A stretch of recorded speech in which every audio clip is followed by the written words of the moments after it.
صاصع يا رمضان ولقوا سقاي يا رمضان.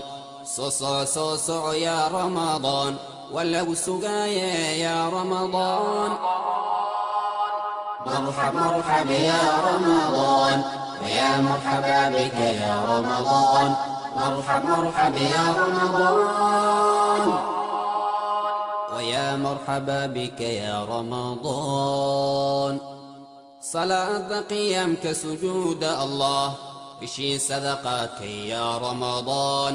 صلاة قيامك سجود الله بشي صدقاتك يا رمضان.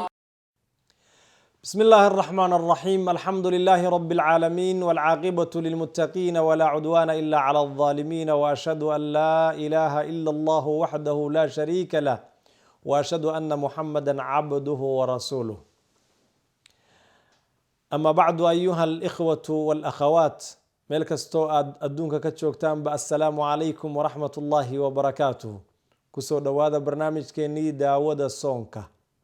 xalqadani waa midii 11aad waxaana ku qaadaa dhigi doona biidni illaahi almawlaa jalla fii culaah qeybtii labaad ee habeenka qiimaha badan ee leylatul qadri. habeenka isaga ah waa habeen aad iyo aad qaali u ah. ilaahay subxaanahu wa tacaala hana gaadhsiiyo. اللهم أدركنا ليلة القدر يا رب العالمين.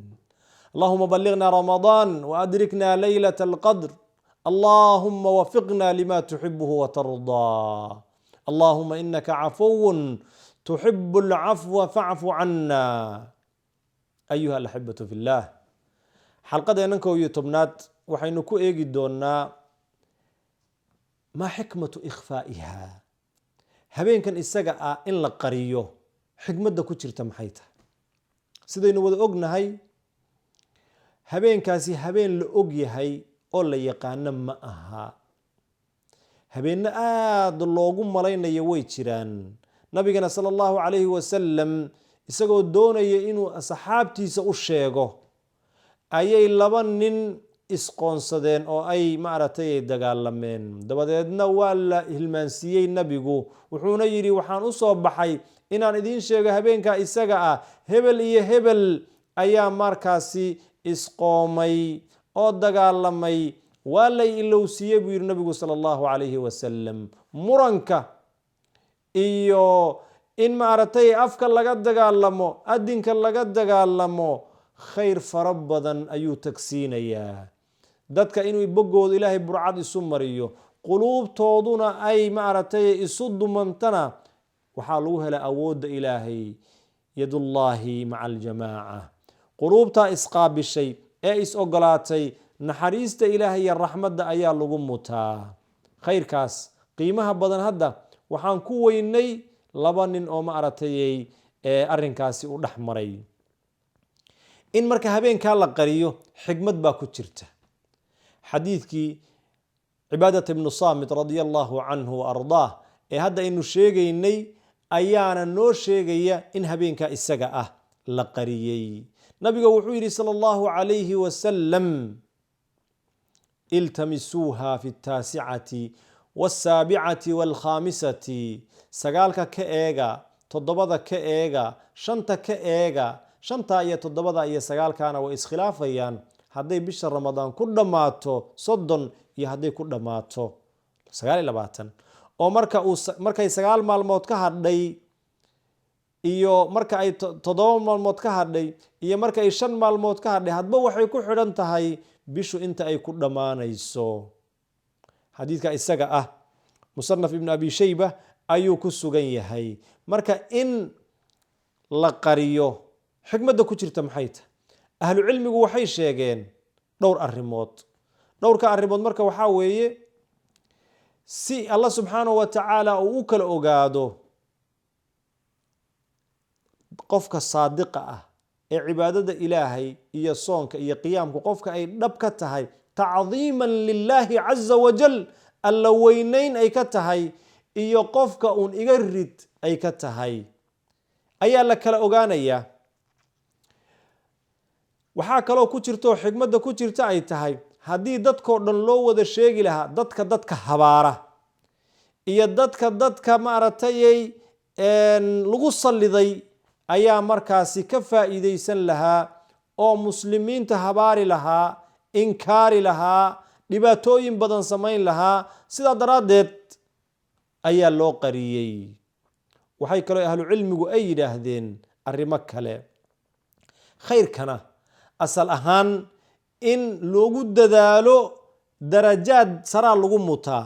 inkisaarkaas iyo isdullayntaas iyo hogashadaas, ku celcelintaa badan, oohintaa badan, taagnidaa badan, ducadaa badan, waxaa weeye darajaad sare ayaad ku mudanaysaa.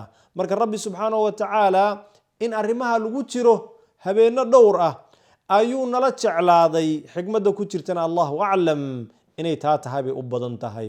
wahjur innowma waxasilhu faman yacrif ilmatluuba yaxqir maa badal. qofka haddii habeen kun bilood ka khayr badan uu raadinayo, waxaa weeye 10 habeen iyo bil iyo in uu maaragtay uu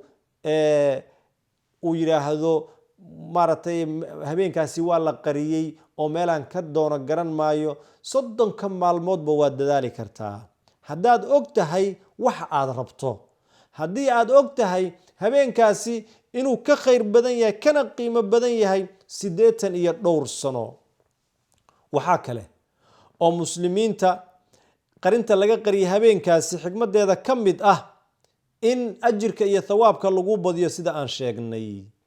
ayuha alaxibatu fillah, waxaan xalqadeena kusoo gabagabaynaynaa insha allahu tabaaraka wa tacaala habeenka isaga ah xagee ku jira. habeenkaasi waa habeenkee? ahlu cilmigu sida uu sheegay xaafid ibnu xajar iyo alimaam maxamed ibnu mukhtaar ashanqiiti iyo a'imatu lhudaaba ay sheegeen, habeenka isaga ah ahlu cilmigu wax ka badan 40 qowl ayay u sheegeen habeenka isaga ah. khilaafkana waxaa keenaya axaadiista ku soo aroortay habeenka isaga ah ayaa axaadiis fara badan oo kala duwan ah. laakiin sida xooga badan ee raajixa ah ee insha allahu loo malaynayo waxaa weeye in habeenkaasi laga raadiyo 10 habeenee ugu dambaysa bisha ramadaan, gaar ahaan habeenada witirka 21, 23, 25, 27, 29 in laga raadiyo ayaa xoog badan. waxaana daliil u ah liqowli nabiyi sala allahu calayhi wasalam iltamisuuha fi lcashri alawaakhir. ka dalbo ka raadiya habeenka 10 habeen ee ramadaanka ugu dambaysa. 10 habeen ee ramadaanka ugu dambaysa ka raadiya ayuu yidhi. iltamisuuha fi lcashri alawaakhiri min ramadaan laylata alqadri. habeenka ka raadiya fi taasicatin tabqa, fi saabicatin tabqa, fi khaamisatin ayuu yidhi nabigu sala allahu calayhi wasalam. marka ay 9 habeen hadhay, marka ay 7 hadhay, marka ay 5 hadhay ka raadiya ayuu yidhi nabigu sala allahu calayhi wasalam.